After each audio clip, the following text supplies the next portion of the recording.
So what's the worst ground you've ever had to farm? Ever tried to put a food plot in some really rough ground? Almost impossible, almost gave up hope. Well, folks, I've seen a lot of food plots in my life. I've worked a lot of ground in my life. I've talked to almost 1,000 people and set up their food plot programs in the course of the 15 years I've been working on other people's food plots. This is by far the worst one I've ever had to deal with. Now, we had you up on one of our lease grounds on a video last week, the Big Woods food plot video, and that was some pretty rough looking ground.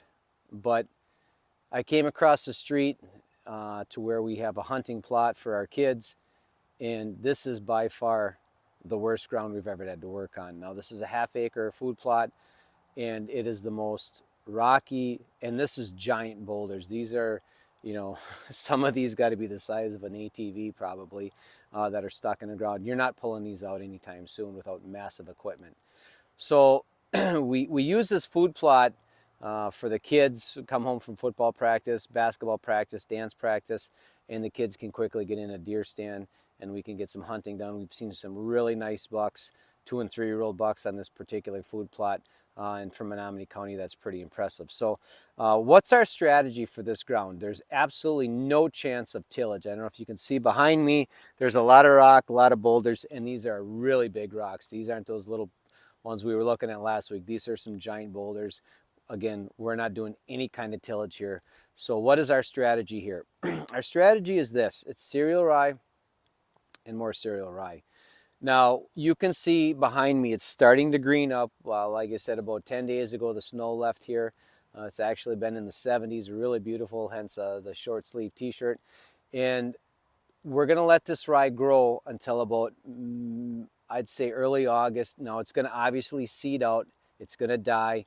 We're gonna come in here with a steel lawn roller or one of those harrow drags from Tractor Supply.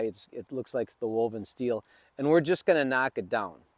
We're gonna do a spraying of glyphosate to kill any kind of weeds that might be hiding underneath that tall rye.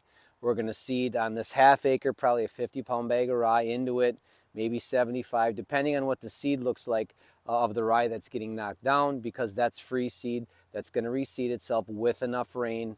And then once that rye seed is down, we're gonna drag it or roll it one more time and then hope for rain. Now, 2 years ago, this food plot was a massive failure because we didn't get rain until mid-September, and then by the time the rye started growing, it was mid-October. So we did have food, but we had 2 or 3 weeks into the archery season already, so we could not have counted on this food plot to produce food.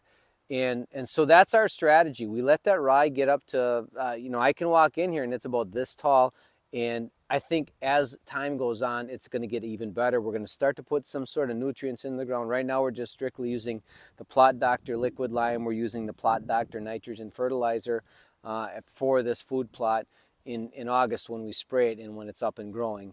But that, for this particular food plot in this area, that's all we really need. This food plot attracts deer every night. It holds deer every night.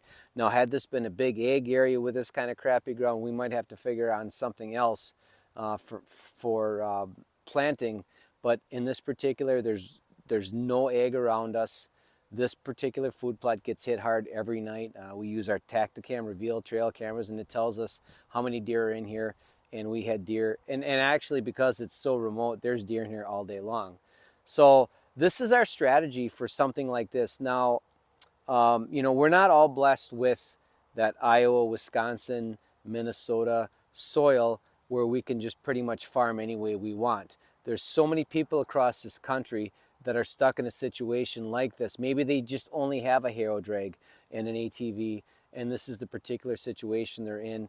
And that's why I actually like taking on projects like this, because we can relate to so many more people that have to deal with a situation like this. This is impossible to till, and so we can relate to thousands of people across the country, our customers, and they can actually see what we're doing, and this is something they can apply on their properties. So I'll get behind the camera and show you what we're dealing with. But again, it's cereal rye. We let it come back in August.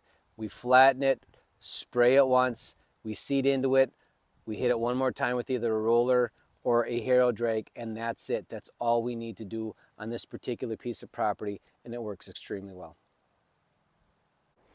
All right, I'll jump behind the camera quick and just show you what we're dealing with here.